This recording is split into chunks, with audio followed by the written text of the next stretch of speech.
you very much for joining us. My name is Dan Tovar, co-owner and broker of Legacy Homes Real Estate. And hey, this is Lock Your Loan. I'm broker-owner of a mortgage company, Lock Your Loan. Nice to see you today.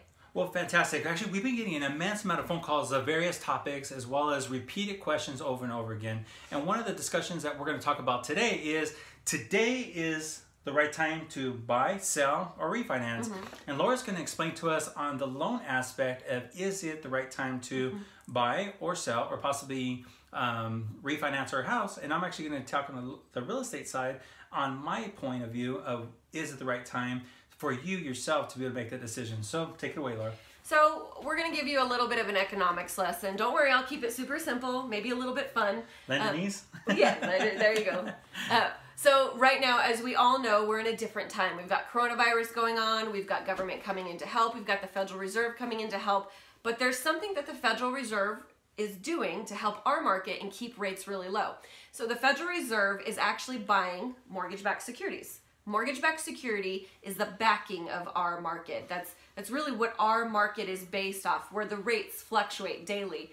It's not based on, prime rate. When you heard 0% interest rate, did you know? My goodness. I don't know about you, but did you get a whole lot of phone calls so about, many calls. Can we get a 0% interest rate today? So the prime rate, the Federal Reserve rate, that 0% that you heard about a few months ago, that has nothing to do with the mortgage market. Did you know that the mortgage, MBS, mortgage-backed securities, they change thousands of times a day? That is amazing. Usually what I hear, it probably changes once or twice a year. So yeah, that's one of the misconceptions. Now, within the mortgage-backed security market, it changes thousands of times a day. But how that translates over to lenders, it means price changes 4 or 5 times a day. So when coronavirus happened, our rates were doing this too many times a day. Literally. 1 to 2 point swings in a day. Can you imagine being at 3% in the morning and at 5% in the evening? Yes, and that was actually a very scary time. And that happened, like you said, almost on an hourly, if not daily basis. Oh, one of my day turned into educated mortgage broker to playing a video game that was literally locking a loan. It was absolutely ridiculous. Yeah, and unfortunately, as bad as it is, not only did the rates change, actually the secondary requirements for the loans change as well. So not only do you have to have a certain FICO score, certain amount of reserves, an age, color, discrepancy. I mean, they were literally changed the rules and guidelines across the board. So yeah, that was just throwing us in like turmoil. Yeah, crazy. So what they did, thankfully, is the Federal Reserve came in and said, you know what, loan industry, real estate industry, calm down. We got this. We're going to buy mortgage-backed securities to stable the market. And you know what it did? It brought our rates down. Instead of those wild swings in a day, it brought it all down and it held it. So let's talk about what that means to have low rates that are consistent and they're held down there. That means purchasing power. That means, let's say a $350,000 home, you put 5% down. So instead of a payment at, let's say $2,000, maybe you could get your payment at $1,850, $1,850. So by lowering the rate, you have more purchasing power. You save a little bit monthly, weekly, which is a great thing. So the reason why the Federal Reserve is pulling things down is it was so chaotic, but what it's doing is it's making it a great time to lend money. Money is almost growing on trees. So there's a new product that came out. Did I tell you about this product? That's right. And actually, what's fantastic is what Laura's keeping me on a day-to-day basis and let me know what the rate's doing as well as what products are available. Because unfortunately, specialty type of loan programs are literally here today, gone tomorrow afternoon. I mean, really, that's how fast they come. So it is important that you work with actually a professional, not only knowledgeable about the industry, but also up to date to the day-to-day terms and conditions of offers that are available. What's happening in that they understand how the economy, how the market influences interest rate. That's super important too. You could have jobless claims. They came out today. Jobless claims influence the market. Our rates could go up or down on a day like this. Right. So you have to watch the economic reports. So let's talk about why right now, in my opinion, and I'll get your opinion, is a great time to buy. So in an investment scale, a home is one of the biggest investments of your life. It's a very big deal. It's a lot of money we put down. It's a lot of money that we do to maintain. And you know what? It's a lot of money towards retirement. So when we're looking at any investment, an interest rate lower than 4% is a great buy. The opportunity cost is there. So what's happening right now, our interest rates are between 2.5% and 3.5%.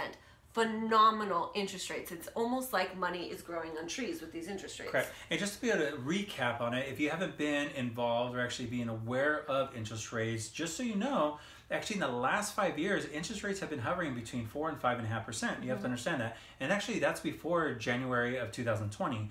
Recently, in January 2020, we had our first break of when interest rates were actually below 4%. So no matter how you look at it, if you're looking at a factual standpoint, we're taking away opinions and we're taking away emotions. We're looking at facts at this point in time. The black and white. The black and white, the meat and potatoes, what actually makes a difference to your day-to-day wallet.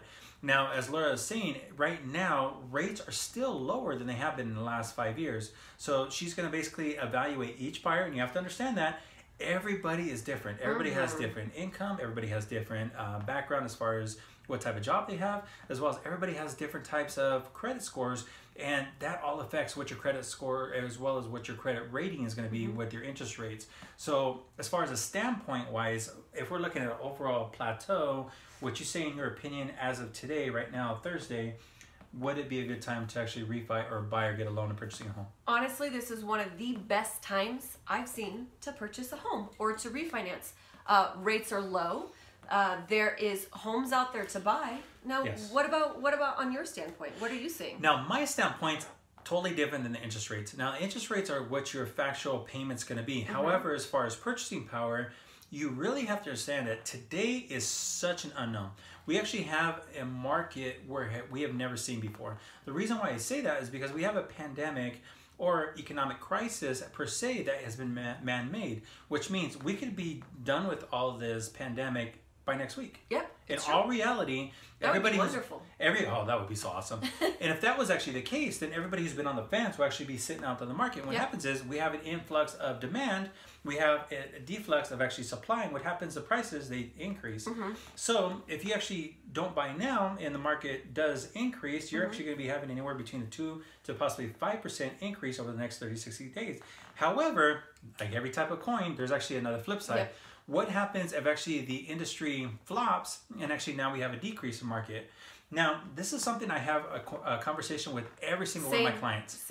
Every single one of my clients. But what I have to do, and I have to stress, and most importantly, is as bad as it is, and I'm going to get a lot of pushback on this, it does not matter what the economy does for you to secure your home. Yes. And I'm going to say that again. It does not matter what the economy does for you to secure your home. The main factors of anything is food, water, shelter, and transportation, no matter what. So we all have to eat. We all have to have shelter.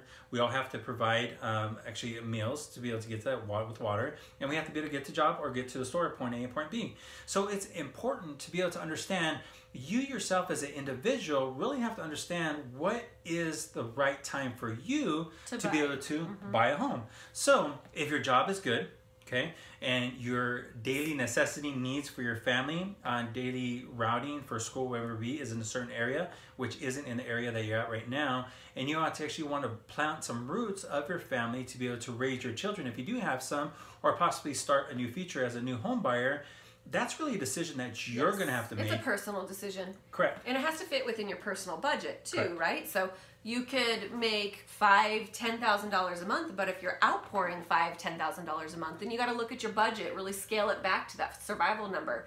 So actually, Dan actually had a great example of that. You want to share that example? Yeah, so every person has a different scenario, and all in all, it really depends on you as an individual. I had a conversation with another client of mine. Basically, they asked me, what do you think is a good time to sell and buy? And I asked the question back to them, a question with a question, like politicians, is for you, is it the right time for you? And I gave him an example. Well, let's say me, myself, I'm actually just a newlywed, 20 years old. I'm actually having a really good job, making $100,000 a year. My wife is making $40,000, $50,000 a year.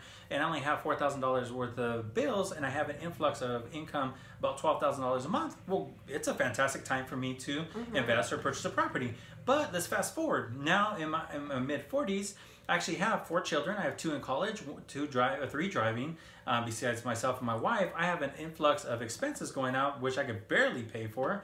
And at this particular time, it's still me, but the scenario has changed. And is it the right time for me to now buy or sell or invest in real estate? Well, no, it's not, because I don't have extra money. So it really depends on you yourself as far as what your current scenario is, as well as what your current lifestyle is, and currently what you're currently needing. So let's break it down even more. Okay, let's go reality wise. Yes. Okay, let's take a renter as well as an owner. Yep. Let's say everything just goes to poop. Plain simple. We go down, we go into economic crash, you can't afford your payment. Guess what? Let's take scenario as a renter. As a renter, if you miss your rental payment, the owner has a right to serve you a 3-day notice. After the 3-day notice, after you miss your rent, they can file an unlawful detainer, which is an eviction. Even if you have the greatest attorney in the world, he's still not going to be able to keep you in that property longer than 6 months because they're going to eventually be able to kick you out of the property. So which means you're going to be homeless in the next 6 months if you're a renter. Now let's flip that coin. A homeowner. Homeowners are totally different, okay?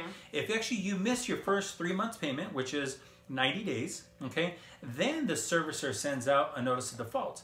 The notice of default then basically threatens you, saying that in the next 30 days or 90 days after that, which is now 6 months, they may, again, quotation, may file, which is called a trustee sale. Once a trustee sale is filed and scheduled, guess what? If you have a magic attorney, he could actually push that trustee sale another 6 months to 12 months after that postponement, which means we're up to almost a year before your house shows up at the courthouse steps. And guess what? Just because the house went to courthouse steps still doesn't mean that you have to get kicked out of the property. Then you could say, I'm going to stay right here and I'm not getting out till a police officer escorts me out. Guess what? They have to go back to court, file a lawful detainer against you as a renter, and then you have another 3 to 6 months. So let's take an apple versus an apple.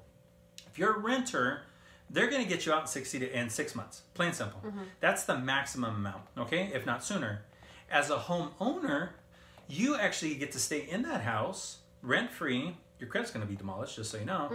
But you still get to stay there for 18 months, almost up to 2 years. Now, if you lost your job, let's be honest. Let's be really, really honest. Sure. If you lost your job and you had barely enough money to pay for the food to keep the lights on, would you rather be a renter or would you rather be an owner? I would rather be an owner. Those are facts. This isn't my opinion. These are facts. So no, that's a negative situation. Let's look at Correct. the positive situation. So the positive situation right now is appreciation. So not everybody knows what appreciation is, but everybody knows what depreciation is. So let's start with that. So when you drive a car off the lot, what happens to that car? You immediately lose 30%. You lose money. So appreciation is the opposite of depreciation. Homes, they appreciate. And right now, including in this market environment, did you know we're still appreciating at 4%? Yes. So let me tell you what that means. I buy a $300,000 home. At the end of year one, my home is worth $312,000. It appreciated by 4%. But did you know in the long term that real estate appreciation is 6 to 8%? Those are phenomenal numbers. So not only if you get in a bind, it's better to be an owner, but your house is earning money for you. It's an investment. On top of that, instead of paying rent, instead of paying someone else's mortgage, you could think of it as a forced savings. You are paying your own mortgage, paying down that loan, and it's again building your equity. On top of that, you get a tax write-off. Now, of course, you have to contact your CPA, your tax advisor on it, but the tax write-off is usually, what, $5,000 to $10,000, depending on the size of the home, which is phenomenal. That is taken right off your taxes. So you have a plethora of pluses. Correct. And she made it a really, really good point. And the reason why I say that is even in today's pandemic, if you look at statistics, don't listen to the media, don't listen to the news about the market's crashing, because it's not. It's not. If you actually look at specific statistics, at least in our general area in Riverside County, did you know that still in the last 45 days, which is the height of the pandemic we're in, we're still at a 2% increase. Did you know that? Oh, yeah. It's phenomenal. Yeah, it's crazy. So no matter what you hear on the radio, people are still buying. People are still selling. We had actually a phenomenal last month. In March, actually, we were able to sell and purchase with our buyers for transactions, and my clients had to sell and had to buy. And not only did my clients sell, they actually sold higher than what they were listing for. And my buyers, they got a good deal in it. They purchased the property. They still paid a little bit more what retail is, but they're able to get closing costs paid for them, which is not normal in a real estate market. So whether you're a buyer, whether you're a seller, the market is still increasing and you're still able to get a great buy. So what I'm hearing in recap, and correct me if I'm wrong, it's better to be an owner if you get into a tight situation. Your home adds income to you. It's a great investment. It's a forced savings account. You can write it off on your taxes. It's a good time to buy. There's possibility to get all closing costs paid for. Which isn't normal. And the interest rates are some of the lowest interest rates we've seen in the history of the United States. Is that correct? Pretty much that's what we're looking at. And these are facts. And what we're trying to do is actually get away from the theory, get away from the nonsense talk about my brothers, aunts, uncles, brothers, sisters, cousin, herd. let's go to the facts. Okay, so if you're looking at the facts, now if your family is ready, willing, and able to purchase a property. Again, personal decision. Correct, and it's all individual. Today is definitely the best time to either buy, either sell, or possibly refi.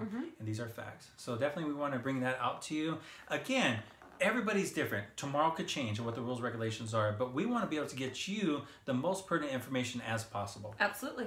Okay, so again, we're going to wrap this up. I know this is a bit longer than we expected, but we want to be able to give you lots of information to think about. And usually at the end of my conversation, when a client has usually 3 or 4 questions we answer, we actually give them so much information that now they're just overloaded and they have 20 more questions that they have to digest and think about. And that's okay. Before they get back to us. So we love what we do. We're really good at what we do. Passionate about what we do. And we actually are here to answer any questions, to be able to be here for you at any way, shape, and time. If you have questions about real estate or mortgages, we're here for you. Take care, and we look forward to talking to you soon. Bye-bye.